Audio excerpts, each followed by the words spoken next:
Assalamualaikum warahmatullahi ta'ala wabarakatuh. A'udzubillah minasyaitonir rajim. Bismillahirrahmanirrahim. Alhamdulillahi rabbil alamin wa sallallahu tabaraka wa ta'ala ala sayyidina wa maulana Muhammadin wa ala alihi wa sahbihi ajma'in. Subhanaka la ilma lana illa ma 'allamtana innaka antal alimul hakim wa la hawla wa la quwwata illa billahil aliyyil azim. نوينا التعلم والتعليم والتذكر والتذكير والنفع الانتفاع والإفادة والاستفادة والحث على التمسك بكتاب الله وبسنة رسوله صلى الله عليه وسلم والدعاء للهدى والدلالة على الخير ابتغاء وجه الله ومرضاته وقربه وثوابه آمين. Jadi alhamdulillah, insyaallah tengah hari ini kita sambung berkenaan dengan hadis-hadis akhir zaman. إلى حضرة النبي المصطفى صلى الله عليه وسلم وإلى مشايخنا وعلمائنا وأولياء الله الصالحين ووالدينا وأصحاب الحقوق علينا أجمعين. شيء لله لهم الفاتحة.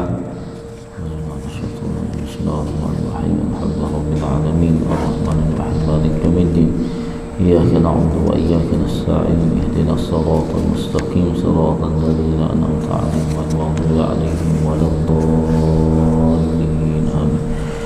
Jadi alhamdulillah kita habis berkenaan dengan bab yang pertama, iaitu perhatian Rasulullah SAW dan para sahabat terhadap tanda-tanda kiamat. Dengan makna Rasulullah ni dia cakna diwayak kepada sahabat-sahabat dia berkenaan dengan tanda-tanda kiamat, dan juga begitu juga sebahagian daripada para sahabat, di antaranya Huzaifah ibnu Yaman juga cakna terhadap tanda-tanda kiamat yang akan berlaku. Walaupun tanda kiamat tu tidak berlaku pada zaman sahabat hidup sekalipun, tetap sebahagian sahabat dia cakna, dia tahu, dia bertanya kepada Rasulullah SAW tentang tanda-tanda kiamat. Jadi hari ini insya-Allah kita masuk kepada bab yang kedua, hadis-hadis tentang tanda-tanda kiamat kecil yang pernah terjadi pada masa lalu. Hadis-hadis berkenaan dengan tanda-tanda kiamat yang diriwayat oleh Nabi SAW yang pernah terjadi sebelum ni, pada masa yang lalu. Peristiwa yang berkait dengan kemanusiaan, terutusnya Nabi SAW sebagai petanda hari kiamat. Hadis yang ke-8 daripada Anas radhiyallahu anhu, Rasulullah SAW bersabda, bu'ithtu ana, dibangkitkan aku, wasa'ah, dan juga di antara dibangkitkan aku dan juga nak sapa kepada kiamat tu, kahataini, seperti dua benda ni, wa dhamma baina as-sababati wal wusta, dan Rasulullah gabung di antara jari tengah, jari sababah, jari telunjuk, wal wusta, jari tengah. Jadi ni isyarat daripada Rasulullah, bila mana Rasulullah kata dibangkitkan aku nak sapa kepada kiamat seperti seolah-olah dua putung jari, dua putung jari. Ada makna dekat, sebelah-sebelah. Kalau jari telunjuk dengan jari manis, jari kelingking, lambat lagi, selai dua buah jari. Tapi nak kata di antara Rasulullah dengan kiamat tu seolah-olah dekat. Kalau ikut lama dah Rasulullah pergi meninggalkan kita 1400 tahun lebih tu. 1400 tahun ni bagi kita bukan tempoh sekejap. Setahun tu rasa lama. 10 tahun, 100 tahun ni 1400 tahun. Tapi tidak lagi berlaku kiamat. Sedangkan Rasulullah ayat seolah sebelah, jari telunjuk dengan jari tengah.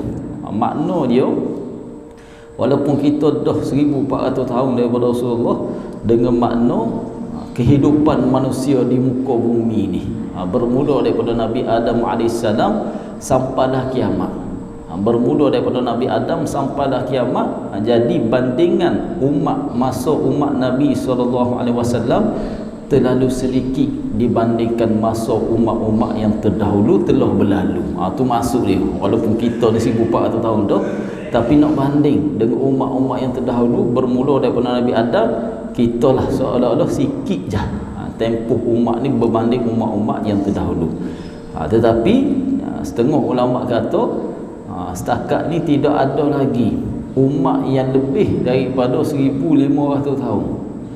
Tak ada lagi seorang nabi, seorang rasul diutuskan kepada umat dia lebih daripada 1500 tahun. Hatta Nabi Nuh sekalipun tidak lebih daripada 1500 tahun seorang nabi, seorang rasul. Jadi kita ni dekat, mana kita nak kata kita ni lebih dekat kepada kiamat.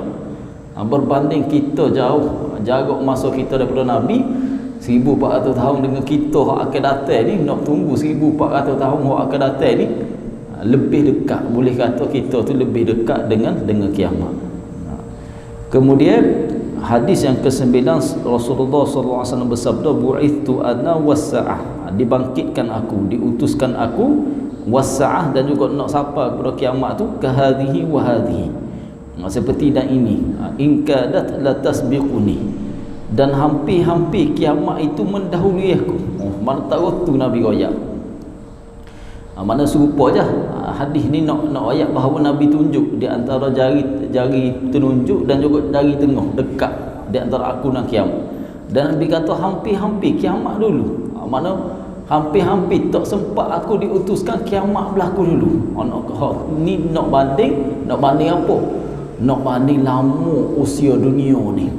Lama usia dunia ni nak banding dengan dekatnya kiamat, seolah-olah kiamat dulu berlaku. Tak sempat nak diutuskan Nabi SAW, sehingga Nabi ayat lagu tu, hampir-hampir kiamat tu berlaku dulu sebelum aku diutuskan. Ini bandingnya dengan apa ni? Ini bandingnya dengan usia dunia. Usia dunia sebelum Nabi Adam dengan dinosaur ke apa, dunia ni terlalu tua. Dunia ni terlalu tua. Dibandingkan usia dunia, nak siapa berkiamat tu. Siapa Nabi ayat hampir-hampir kiamat itu mendahului aku.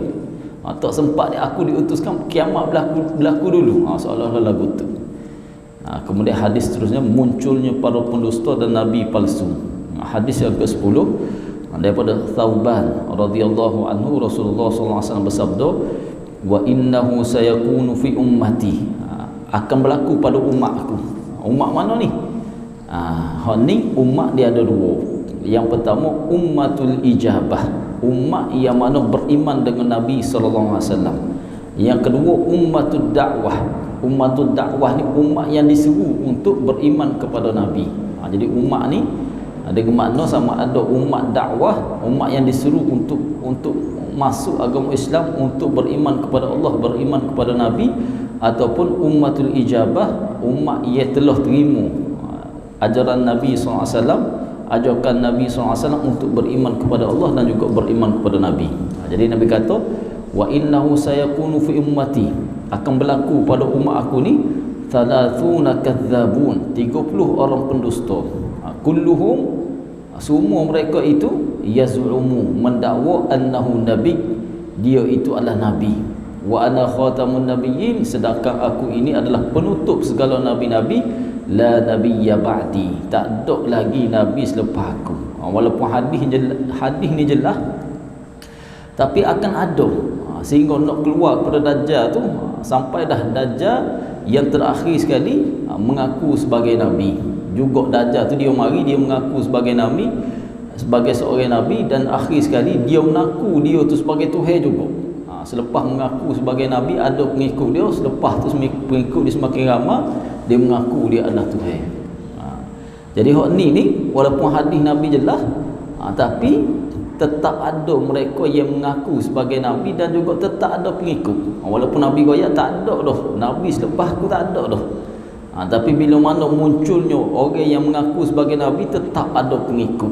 Nak kata bila mana umat dalam keadaan jahil, orang mengaku nabi sekalipun, walaupun hadis jelas Nabi kata tak ada dah nabi selepas aku, tetap ada pengikut. Di mana-mana tempat, di negeri kita ko, di daerah kita ko, di Malaysia ni ko, hatta di luar negara, di India, Qadiani, Ghulam Ahmad di India ko, di negara Arab ko, di Indonesia, Ahmad Musaddiq sebelum ni di Indonesia, di Jawa, kemudian di Malaysia sekalipun ada yang mengaku sebagai nabi, apatah lagi mengaku sebagai Tuhan. Fir'aun sendiri mengaku sebagai Tuhan. Jadi Nabi kata ada berlaku dalam kalangan umat aku ni 30 pendusta yang setiap mereka ini mengaku sebagai nabi. Sedangkan akulah penutup segala nabi dan tak ada lagi nabi selepas aku. Walaupun nabi royak jelas, bila muncul golongan-golongan yang mengaku sebagai nabi ni, tetap mereka tu ada pengikut-pengikut yang jahil di kalangan mereka. Kalau di Selangor hari tu ada Rasul Kahar. Jadi bila tengok video tu, pengikut dia kata kita ni dijamin syurga. Rasul jamin kita masuk syurga. Rasul Kahar tu jamin pengikut dia masuk syurga. Sedangkan kita soleh tahu mana, kita baik tahu mana kita sekalipun, tak berani kita nak jamin kita ni masuk syurga. Kita tak jamin nak kata kita ni ahli syurga. Mati kita lagu mana pun tak tahu. Baik tahu mana sekalipun, tak boleh nak jamin kita ni lepas daripada neraka. Apatah lagi orang lain nak jamin diri kita masuk syurga. Kemudian munculnya dua pendusta besar setelah wafatnya Rasulullah sallallahu alaihi wasallam. Hadis yang ke-11 daripada Ibnu Abbas radhiyallahu anhuma, Rasulullah sallallahu alaihi wasallam bersabda, bainama ana naim, ketika mana aku tidur, raaitu, aku melihat dalam mimpi annahu wudi'a fi yadayya, diletakkan, sesungguhnya diletakkan pada dua tangan aku ni siwaran, dua gelang. Bila hak ni gelang ni biasa dipakai oleh raja Parsi. Raja dulu dia pakai gelang gelah tebal. Gelah tebal tanda dia ni orang yang berkuasa, pemimpin raja. Jadi zaman-zaman hari tu orang agak dia tak pakai gelar. Orang-orang raja-raja ahli Parsi tu dia pakai gelang emas. Tebal-tebal. Kemudian Nabi kata diletakkan pada dua tangan aku ni, dalam mimpi tu aku nampak dua gelang emas min zahab, daripada emas. Fa fudhi'tuhuma, jadi mari rasa takut dalam hati aku. Wa karihtuhuma, dan aku tak suka gelar itu. Fa udhinani, maka diizinkan untuk aku. Diizinkan untuk apa? Fa nafakhtuhuma, untuk aku jauhkan diri aku daripada gelang tu. Maka aku tiup gelar tu. Nabi tiup, fatara, kemudian dua gelar tu berterbangan, lari, makna terbang jauh daripada Nabi sallallahu alaihi wasallam. Jadi tu mimpi. Nabi bermimpi lagu tu, kemudian Nabi takwil. Apa makna mimpi? Dalam mimpi tengok dua gelang diletakkan pada tangan Nabi, Nabi takut, rasa gerung terhadap gelar tu, Nabi tak suka gelar tu, diizinkan Nabi untuk menjauhkan diri daripada gelar tu, Nabi tiup. Nabi tiup, gelar tu pun terbang. Dua gelar tu. Fa awwaltuhuma, dan aku tafsirkan mimpi aku tu, aku takwilkan mimpi aku tu, kadzabain, dua orang pendusta, yakhrujani, yang keluar. Maknanya hak ni pada zaman Nabi sallallahu alaihi wasallam sendiri. Nabi masih hidup lagi, ada yang berani mengaku sebagai nabi juga. Faqala Ubaidullah, jadi yang meriwayatkan hadis ni Ubaidullah berkata, ahaduhuma, salah seorang daripada dua orang pendusta yang mengaku sebagai nabi masa Nabi masih lagi hidup. Yang pertama ialah Al-Ansi, tu gelar dia. Al-Ansi alladhi qatalahu Fairuzun bil Yaman, yang dibunuh oleh Fairuz di Yaman. Ni bukan nak kata umat Islam, sama-sama dia sendiri di Yaman tu ada yang mengaku sebagai nabi, nama dia Al-Ansi, dan dibunuh di kalangan golongan mereka sendiri. Fairuz di Yaman. Ada kisah dia. Fairuz ni dia ada seorang isteri, kemudian bila mana berperang, akhir sekali Fairuz ni ditawan. Kemudian isteri dia tu dijadikan sebagai hamba. Kemudian akhir sekali isteri itu mendekatkan diri kepada Ansi, akhir sekali bernikah kepada Ansi, dan akhir sekali dibunuh oleh Fairuz. Dibunuh, dibebas lagu mana kerana ada masalah di antara Fairuz dan juga Ansi. Dia asal dia lagu tu, akhir sekali dibunuh sesama mereka sendiri. Bukan umat Islam yang bunuh Ansi ni, tapi dia ni mengaku sebagai nabi. Bil Yaman, di Yaman. Kemudian wal akharu Musailamah. Musailamah ni suhu. Dia di tanah Arab. Di tanah Arab mengaku sebagai rasul. Musailamah daripada Najd. mengaku sebagai rasul.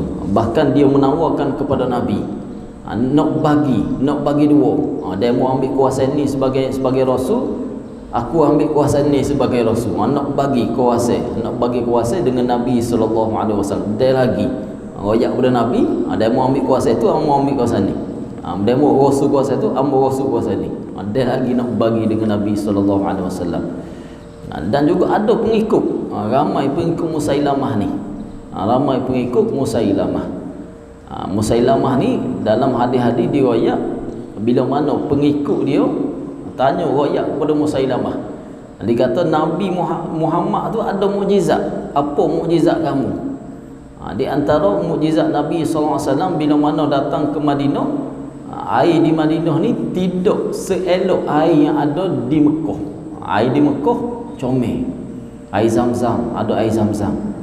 Air di Madinah tidak seelok air di Mekah. Jadi orang Mekah bila mari ke Madinah, hijrah ke Madinah, dia tak biasa suasana keadaan di Madinah. Adalah satu telaga yang air dia tu kuih comel. Kemudian Nabi SAW mukjizat baginda, ludah dalam tu, air tu jadi comel, rasa dia sedap. Jadi pengikut Musailamah ni minta kepada Nabi SAW, minta kepada Musailamah untuk tunjuk mukjizat. Jadi Musailamah dia ludah dalam tu, air tu koh teruk dan juga koh kering. Tu Allah Ta'ala beri hina kepada Musailamah. Dan juga di antara mukjizat Nabi SAW iaitu orang mata buta, Nabi ludah pada mata tu, sembuh mata tu. Musailamah pengikut dia mari minta mukjizat kepada dia, buta sebelah mata. Kemudian Musailamah ludah juga pada mata hak buta tu, mata hak buta. Kemudian mata hak buta tu tak sembuh, mata hak tak buta jadi buta. Asal mari tu jumpa dengan Musailamah, buta sebelah mata. Musailamah ludah pada mata hak buta, hak tak buta jadi buta. Buta mari buta sebelah mata, balik buta dua-dua belah mata. Tu Allah Ta'ala menghina kepada Musailamah. Kemudian itu namanya ihanah. Perkara pelik yang berlaku sebagai penghinaan. Kemudian Musailamah ni akhir sekali dibunuh oleh orang yang membunuh Hamzah, pak saudara Nabi SAW, iaitu Wahsy. Wahsy setelah dia masuk Islam, dia menyesal, sangat-sangat menyesal. Wahsy ni dia mahir dengan tombak. Kemudian masa peperangan melawan Musailamah, dia tuju kepada Musailamah ni. Semata-mata tuju kepada Musailamah, nak balah masa dia duduk dalam keadaan kafir, dalam keadaan hamba, nak bebas diri dia dengan dia bunuh Hamzah, pak saudara Nabi tu, nak bebas diri dia daripada hamba. Kemudian selepas dia menyesal, dia masuk Islam, dia tuju kepada Musailamah, nak balah balik, kerana dia bunuh pak saudara Nabi SAW. Jadi Nabi bila mana Wahsy ni masuk Islam, Nabi terima dia masuk Islam. Cuma Nabi tak boleh tengok muka dia. Bila tengok muka dia, teringat kepada pak saudara Nabi SAW, Hamzah, yang dibunuh. Hamzah yang dibunuh secara kejam, dan juga Hindung yang mana suami dia dibunuh oleh umat Islam ketika salah satu peperangan. Dia pergi kerak hidung, kerak jantung, keluar jantung, pergi kekoh, pergi makan jantung, kerana benci kepada Hamzah. Kemudian pernah berlaku satu ketika di medan peperangan Uhud, ketika mana berlaku banjir. Bila berlaku banjir, terkeluar jasad Hamzah. Bila orang tengok, masih lagi mengeluarkan darah, masih lagi segar lagi jasad, masih lagi mengeluarkan darah. Hamzah ni tangan dia letak di perut, menahan darah yang keluar, dan darah tu masih keluar. Dada dia terbelah, dan juga hidung dia tak ada dipotong. Tu Hamzah, orang kenal, ni jasad Hamzah. Ketika mana berlaku satu ketika dulu banjir awal tahun 1900,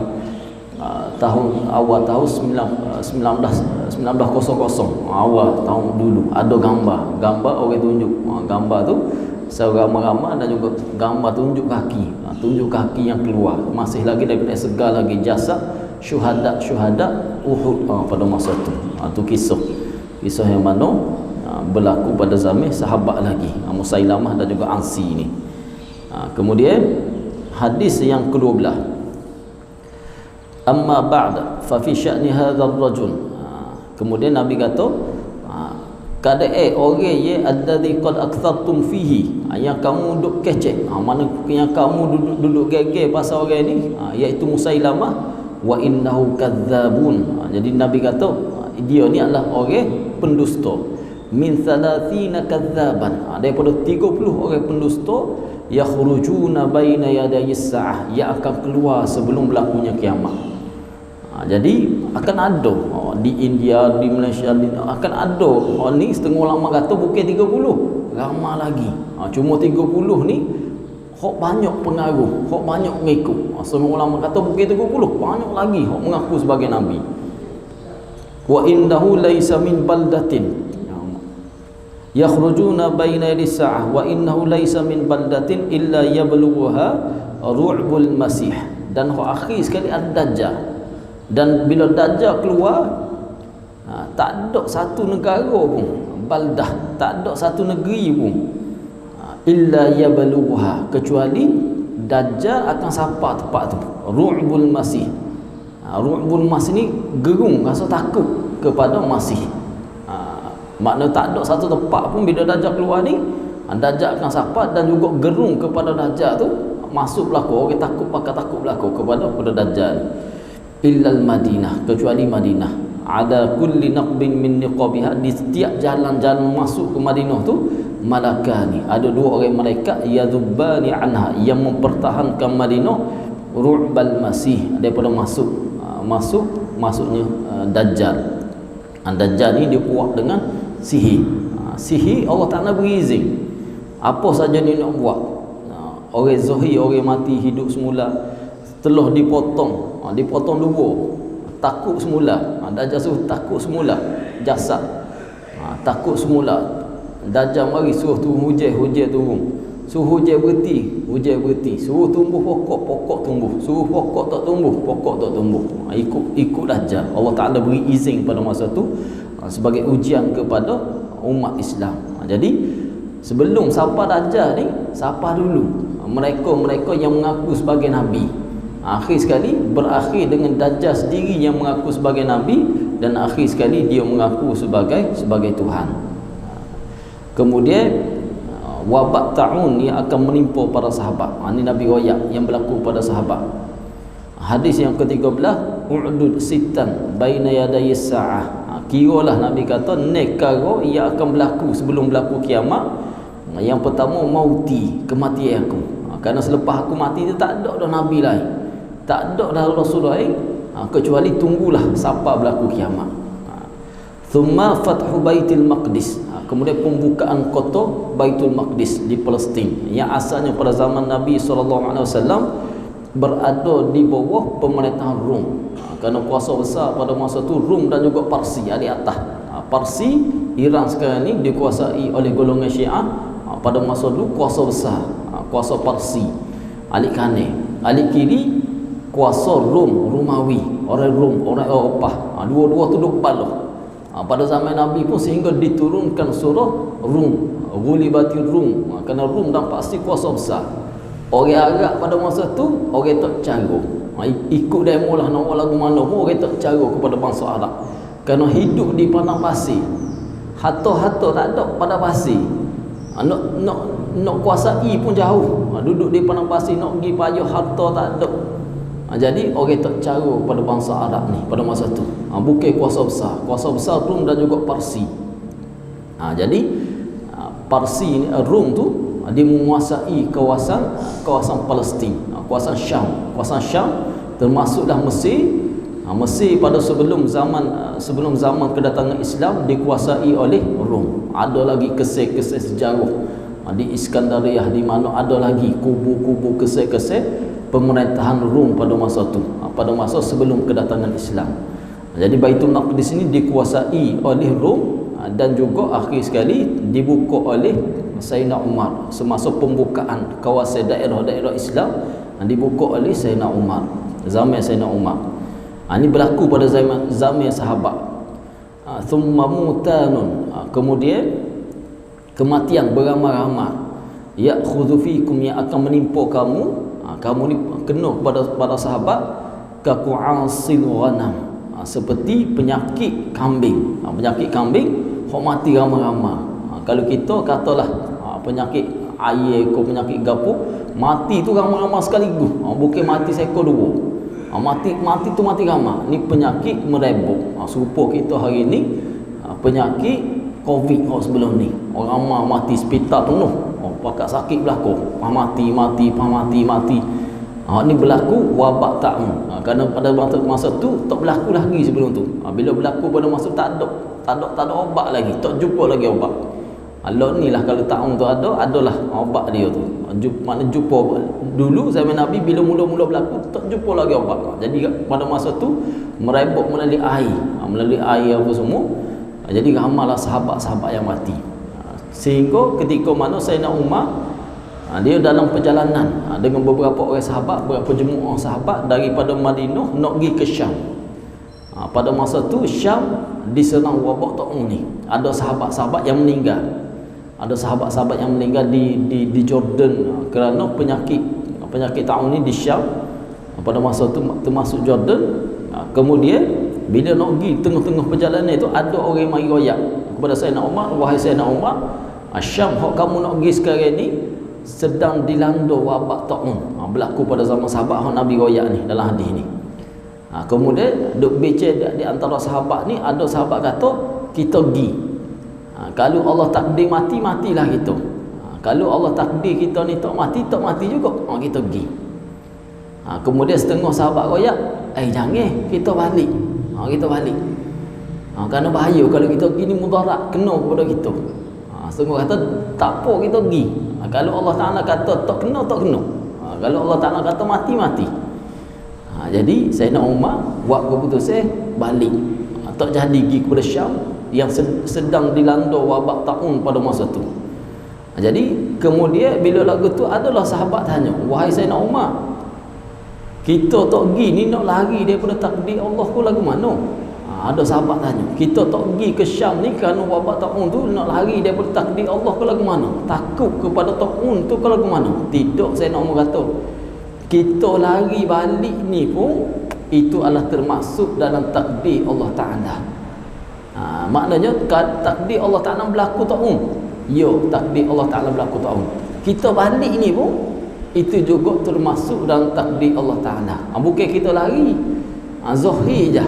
Zahir usaha ikhtiar, dipanggil usaha ikhtiar. Mana kita balik ni pun juga termasuk dalam takdir Allah Ta'ala. Bukan kerana takut ke tidak, tapi usaha ikhtiar, elok diri daripada kena mudarat. Kemudian Nabi sebut lagi perkara-perkara yang berlaku sebelum kiamat. Thumma istifadatul mal. Kemudian hak ni melimpah ruah harta. Melimpah ruah sangat-sangat banyak harta, hatta yu'ta ar-rajulu mi'ata dinar. Sehingga diberikan kepada seorang lelaki 100 dinar. 100 dinar pada masa tu. Jadi 100 dinar ni kalau kita kira lebih kurang, 1 dinar lebih kurang 1000. Jadi 100 dinar ni 100,000. Diberi kepada seorang lelaki 100,000, tak puas hati lagi. Bukan kata beri 10 riyal, beri 1 riyal, beri 100 riyal, 1000. Tidak. 100 dinar ni nilai sekarang ni 100,000. Jadi beri 100,000 tu tak puas hati lagi. Kerana apa? Melimpah harta yang sangat-sangat banyak. Sehingga diberi 100,000 tu tak puas hati lagi. 100 dinar. Fayadhallu sakhitan. Dan dia ni tak puas hati. Tak puas hati. Kerana apa ni? Hak ni berlaku bila? Ni setengah ulama kata berlaku pada zaman Khalifah Umar bin Abdul Aziz. Ketika mana harta melimpah pada masa tu. Setengah kata tak berlaku lagi. Hak ni berlaku bila? Hak ni berlaku selepas peperangan dengan orang kafir. Di akhir zaman akan berlaku peperangan besar. Bila peperangan besar ni, ramai orang-orang lelaki mati syahid. Bila ramai orang lelaki mati syahid, nisbah seorang lelaki dengan perempuan. Seorang lelaki menguruskan 50 orang perempuan. Seorang lelaki nak urus 50, kerana ramai orang lelaki mati syahid, tinggal ramai orang puan. Lepas tu bila boleh menang terhadap orang-orang kafir, harta yang sangat-sangat banyak. Jadi bila harta yang sangat-sangat banyak, beri 100,000 sekalipun tak puas hati lagi. Dah harta maknanya berbilion-bilion harta, beri 100,000 tu tak puas hati lagi. Berlaku pada akhir zaman. Dikata okey, hak ni tak berlaku lagi. Thumma fitnatun la yabqa baitun minal arab illa dakhalatuh. Dan Nabi sebut lagi di antara fitnah yang berlaku, di antara peristiwa akhir zaman yang berlaku, Nabi kata, Nabi royak secara umum. Nabi royak fitnah. Fitnah ni kalau bahasa kita, orang duk fitnah, orang duk pelawak, orang duk fitnah, orang duk keji. Hak ni dok fitnah ni dengan makna ujian. Dalam bahasa Arab fitnah dengan makna ujian. La yabqa baitun minal arab. Tidak ada satu pun rumah daripada rumah orang Arab kecuali fitnah tu akan masuk. Apa makna? Zaman Nabi mungkin tak nampak lagi. Kerana zaman Nabi ni kalau duduk dalam rumah, selamat. Duduk zikir, duduk amal ibadah, mata tak buat maksiat, kaki tak buat maksiat, tangan tak buat maksiat, duduk dalam rumah selamat. Tapi akhir zaman ni, bila mana adanya internet, bila mana adanya telefon, bila mana adanya TV, duduk dalam rumah pun boleh buat maksiat, duduk dalam bilik pun boleh buat maksiat. Tu makna hadis ni berlaku pada zaman kita. Berlaku lebih tak sampai 100 tahun. Dulu duduk dalam rumah selamat, mata jaga, kaki jaga, mulut jaga, seluruh anggota kita duduk dalam rumah selamat. Tapi lah ni duduk dalam rumah pun tak selamat. Kenapa? Masuknya fitnah. Hak ni hak Nabi royak. Bukan bangsa Arab saja. Kalau pergi negara-negara Arab kadang-kadang TV dia tu, parabola dia. Maknanya kalau tengok atas bangunan tu penuh parabola. Bukan hak kecil-kecil, hak besar-besar. Seluruh dunia masuk. Stesen siaran hak parabola hak besar-besar atas rumah orang-orang Arab. Seluruh dunia nak tengok TV jenis gapo, nak tengok siaran jenis gapo. Ni Nabi kata satu masa akan ada fitnah yang mana tak ada satu rumah pun. Bila sebut rumah, berlaku fitnah dalam rumah. Apa fitnah dalam rumah? Ujian. Maksiat dalam rumah melalui masuknya internet, masuknya TV, masuknya telefon. Ada bukan bangsa Arab saja, bahkan termasuk kita, termasuk seluruh dunia. Ni pada zaman itu kalau royak TV, royak internet, royak telefon, royak Nabi royak akan ada telefon, akan ada TV, akan ada internet. Memang tak erti, akan ada kapal terbang pun orang tak erti. Tapi Nabi royak akan ada fitnah, akan ada ujian yang berlaku, yang masuk tak ada satu pun rumah-rumah orang Arab kecuali fitnah tu akan masuk. Ni maksud sabda Nabi SAW berlaku pada zaman kita. Kemudian hudnatun, hak ni tak berlaku lagi. Gencatan senjata, takunu bainakum wa baina banil asfar, yang akan berlaku di antara kamu dan juga di antara banil asfar. Bani asfar ni orang bangsa Rom. Orang bangsa Rom. Mana peperangan yang akan berlaku, mula-mula gencatan senjata. Ada masalah ke apa? Lagu mana sebab? Wallahu a'lam. Apa sebab? Tapi akan berlaku peperangan di antara kamu dengan mana di antara umat Islam dan juga Bani Asfar, anak-anak kuning. Asfar ni kuning dengan mana orang Eropah. Dan orang Eropah asal dia, yang mana mereka ni masa zaman Nabi SAW berada di bawah kekuasaan Rom. Kekuasaan Rom. Jadi sekarang ni orang-orang Eropah ni dia tersebar luas dah. Boleh kata orang Amerika tu juga termasuk dalam orang Eropah hijrah, kecuali orang Yahudi. Mana daripada Eropah tu mereka hijrah ke Amerika, hijrah ke Australia, hijrah sini, dengan mana orang kafir yang beragama Kristian, orang Eropah asal dia. Jadi akan berlaku gencatan senjata di antara kamu dan juga di antara orang-orang bangsa Rom ni, Bani Asfar. Kalau kita panggil orang putih, kalau orang Arab dia panggil anak-anak orang kuning. Anak-anak orang kuning kita panggil orang putih. Dia panggil, orang Arab panggil bangsa Eropah ni orang-orang kuning. Fayaqdiruna fayaqdiruna. Kemudian orang-orang bangsa Rom ni akan khianat kepada perjanjian tu. Fayatunakum, dan mereka ni akan datang menyerang kamu tahta thamanina ghayah. Ni tak berlaku lagi. Tapi satu masa tetap akan berlaku. Sebab lagu mana berlaku wallahu a'lam. di bawah 70 panji, 70 dero. Makna mereka ni bersatu di bawah bangsa Eropah ni, bangsa Rom ni akan bersatu di bawah 70 bendera tahta kulli ghayah 12 alfa. Di bawah setiap bendera tu ada 12,000 tentera. 12,000 tentera. Jadi 12,000 tentera tu bawah satu bendera. Kalau kita kata mungkinlah satu bendera tu mewakili satu kawasan, satu negara. Makna 80 negara akan bergabung untuk menentang, berperang dengan umat Islam. Ni akhir zaman. Berlaku bila? Wallahu alam. Tak berlaku lagi. Dan setiap daerah tu duduk 12,000 pasukan, 12,000 tentera. Jadi 12,000 darab 80, 960,000 tentera. Masa tu dekat 1 juta tentera yang berkumpul untuk berlawan dengan umat Islam. Ni peperangan di antara agama. Kalau kita tengok peperangan hari ini di antara Rusia dan juga Ukraine, itu peperangan atas kepentingan negara. Rusia kepentingan negara dia, Ukraine kepentingan negara dia. Perang. Tapi akhir zaman bukan kepentingan negara, di atas kepentingan agama. Maknanya orang kafir menentang umat Islam atas kepentingan agama akan berlaku. Maknanya Allah Ta'ala tunjuk sikit-sikit. Ni perang di antara Rusia dan juga Ukraine berlaku. Lama-lama gitu. Sebab wallahu alam. Tapi hadis Nabi tetap akan berlaku. Sebagaimana berlaku dah gapoh Nabi royak, satu masa akan berlaku. Bila berlaku wallahu alam. Kemudian hadis seterusnya, hadis yang ke-14, idza halaka Kisra fala Kisra ba'dah. Apabila telah binasa Kisra, Kisra ni raja-raja Parsi, Iran sekarang ni, fala Kisra ba'dah, maka tidak ada lagi. Ini juga berlaku pembukaan. Bila pembukaan jatuhnya Parsi di tangan para sahabat, di zaman para sahabat Khulafaur Rasyidin, maka selepas tu tak ada dah raja-raja Parsi ni, tak ada. Jadi pada zaman sebelum ni dikuasai oleh Ahlus Sunnah wal Jamaah. Cuma kebelakang ni tak sampai 100 tahun dikuasai oleh Syiah di Iran. Sebelum ni tetap Iran tu adalah negara Ahli Sunnah wal Jamaah. Imam Ghazali, banyak imam-imam lahir di Iran tu. An-Naisaburi, Al-Ghazali, semua tempat tu adalah tempat di Iran sekarang ni. Cuma ke belakang ni dikuasai oleh golongan Syiah.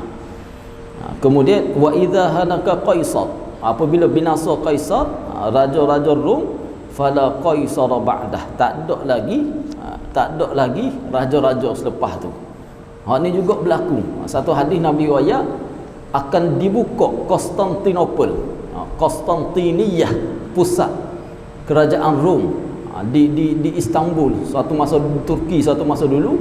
Dan yang membuka itu adalah sebaik-baik pemimpin.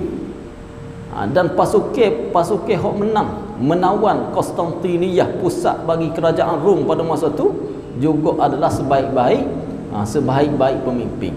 Selepas 700 tahun selepas hadis Nabi SAW, barulah Konstantiniyah di Turki, Konstantinopel tu dibuka, barulah menang.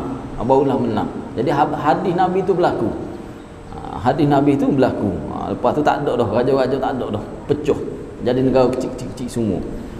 Walladhi nafsi biyadih la tunfaqanna kunuzuhuma fi sabilillah. Dan demi Allah, Nabi kata, kedua-dua harta kerajaan Rom dan juga kerajaan Parsi ni akan diinfakkan di sabilillah, akan digunakan di jalan Allah. Jadi bila perang ni ada harta ghanimah, harta rampasan perang.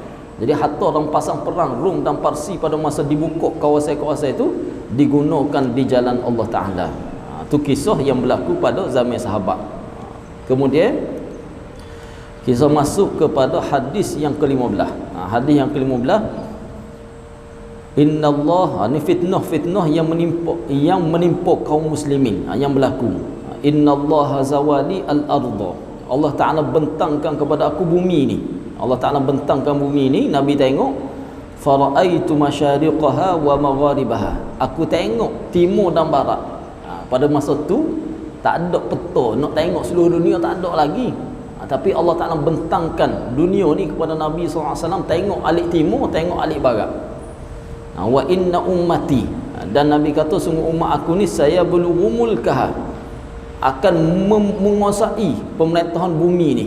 Ini berlaku pada zaman Khalifah Harun al-Rashid, yang mana 2/3 daripada kekuasaan dunia ni berada di bawah umat Islam. Maknanya kalau kita sekarang ni nak boleh 2/3, tu boleh kata hampir-hampir mustahil. Tapi penuh kekuasaan yang ada atas muka dunia ni, 2/3 kekuasaan dikuasai oleh umat Islam. Itu pada zaman pemerintahan Abbasiyah, dinasti Abbasiyah, Khalifah Abbasiyah Harun al-Rashid, sehingga 2/3. Sehingga Harun al-Rashid dia tengok awan. Dia tengok awan, dalam syair dia kata, pergilah ke mana saja kamu nak pergi, wahai awan, kamu akan kembali bawa hasil kepada aku. Nak kata luah pemerintahan umat Islam pada masa tu 2/3 dunia dikuasai. Jadi bila mana awan tu pergi ke mana saja dan menurunkan hujan. Bila menurunkan hujan, hasil zakat, hasil cukai ke hasil gapo akan balik kepada pemerintahan Harun al-Rashid. Jadi dikata, wahai awan, pergilah ke mana saja kamu nak pergi, kamu akan bawa hasil kepada aku. Nak kata luahnya pemerintahan, soalan nak kata luahnya pemerintahan umat Islam pada masa tu. Kemudian wa inna ummati sayablughu mulkaha ma zuyali minha, yang mana dibentangkan kepada aku ni umat Islam akan boleh pemerintahan di situ. Wa utitul kanzain, dan aku diberikan 2 khazanah, al-ahmar wal abyad. 2 khazanah Nabi kata yang berwarna merah dan juga berwarna putih. Setengah ulama kata kiasan kepada emas dan juga perak. Mana harta-harta daripada pembukaan kawasan-kawasan Islam ni. Wa inni sa'altu rabbi li ummati alla yuhlikaha bisanatin ammah, dan aku minta kepada Allah Ta'ala untuk tidak membinasakan umat aku ni dengan kemarau yang panjang. Mana binasa berlaku dengan sebab kemarau, binasa berlaku umat dia. Mana Nabi minta tidak berlaku lagu tu. Walaupun berlaku kemarau satu tempat lain selamat lagi. Berlaku sini, tempat lain selamat lagi. Jadi nak kata tidak, Nabi minta supaya tidak umat dia ni dibinasakan sekaligus dengan sebab kemarau. Wa alla yusallitu alaihim aduwan min siwa anfusihim, dan juga Nabi minta supaya umat dia ni tidak binasa dengan sebab musuh. Makna kalaulah seluruh musuh umat Islam ni berhimpun, bersatu semua nak membinasakan umat Islam, tidak akan berlaku lagu tu. Makna tidak akan binasa umat Islam ni sampailah kiamat. Walaupun orang kafir bersatu nak membinasa, semua bersatu nak membinasakan umat Islam tidak akan binasa. Hak kalah tu biasalah, kalah perang apa semua. Tapi seluruh umat Islam binasa kerana orang kafir bersatu, itu tidak akan berlaku.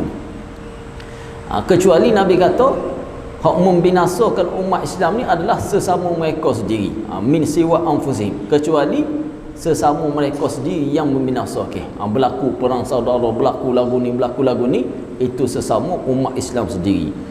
Fayastabiha baydatahum, yang mana yang akan memecahkan kesatuan umat Islam ni. Mana sesama mereka sendiri, bukan daripada orang kafir. Wa inna rabbi qala, dan sungguhnya Tuhan aku berkata, ya Muhammad, wahai Muhammad, inni idza qadaitu qada'an, apabila aku menetapkan satu-satu perkara, fa innahu la yuraddu, tidak akan ditolak. Dengan mana sesuatu perkara, takdir yang Allah Taala tetapkan untuk berlaku, perkara tu tidak akan ditolak, dengan mana pasti tetap akan berlaku. Wa inni a'taituka li ummatika, dan aku perkenankan kepada kamu ni, bagi umat kamu, alla uhlikahum bisanatin ammah, untuk aku tidak binasakan dengan kemarau yang panjang. Dengan mana umat Nabi tak akan binasa dengan kemarau, habis berlaku dengan kemarau tu tak ada. Wa alla usallitu alaihim aduwan min siwa anfusihim, dan aku tidak akan berikan kuasa kepada orang kafir untuk membinasakan umat Islam sekaligus, tak ada. Tidak berlaku. Mana orang kafir ni dia nak membinasakan seluruh umat Islam sekaligus, tidak akan berlaku lagu tu. Siwa anfusihim, kecuali umat Islam tu sendiri yang membinasakan sesama mereka. Yastabihu baydatahum, yang memecahkan sesama mereka ni, sesama umat Islam. Walau ijtama' alaihim min aqtariha, dan walaupun orang kafir kupu seluruh orang kafir berkumpul nak membinasakan umat Islam, tidak akan mampu untuk membinasakan umat Islam.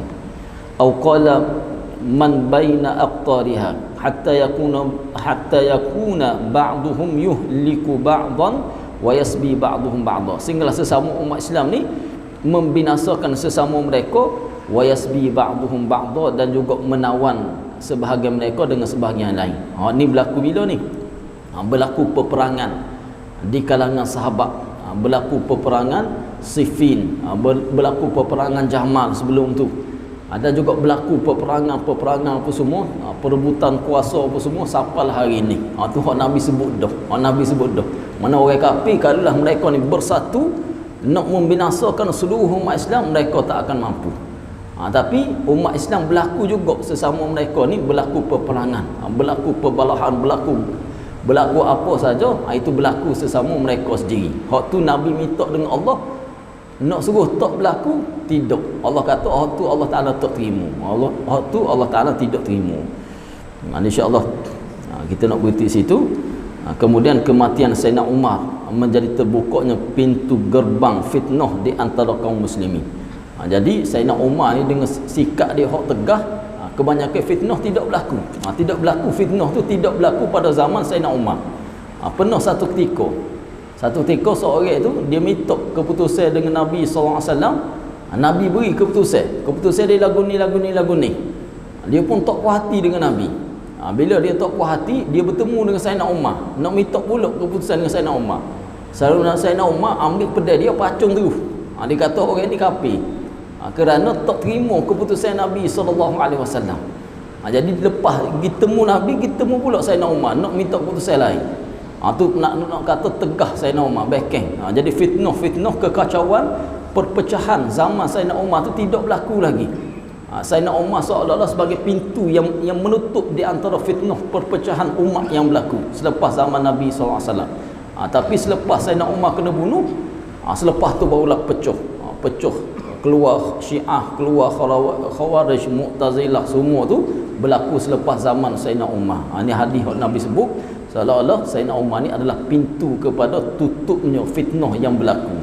Sapalah selepas tu, sapalah hari ni, sapalah kepada akhir zaman. Jadi insya-Allah kita berhenti situ. Wallahu taala alam. Kita baca doa sikit. Auzubillahi minasyaitonir rajim. Bismillahirrahmanirrahim. Alhamdulillahirabbil alamin wa sallallahu tabaraka wa taala ala sayyidina wa maulana Muhammadin wa ala alihi wa sahbihi ajma'in. Allahumma inna nas'aluka 'ilman nafi'a wa rizqan thayyiban wa 'amalan salihan mutaqabbala. Rabbana atina fid dunya hasanah fil akhirati hasanah wa qina 'adzaban nar. Wa sallallahu ala sayyidina Muhammadin wa ala alihi wa sahbihi wa sallam. Walhamdulillahirabbil alamin.